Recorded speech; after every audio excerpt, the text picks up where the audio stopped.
An automatic paper tube flanging seaming line is a machine used in the production of paper tubes used for tea packaging.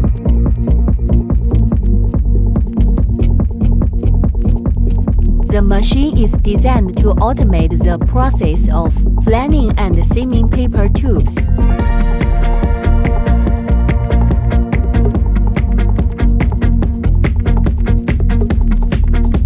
thereby increasing the efficiency and productivity of the manufacturing process.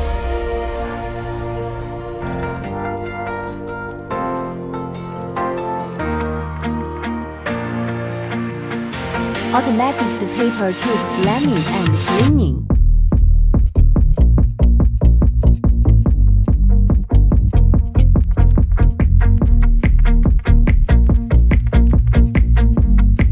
While the flanging unit is used to shape the top and bottom edges of the paper tubes to finish them for seaming.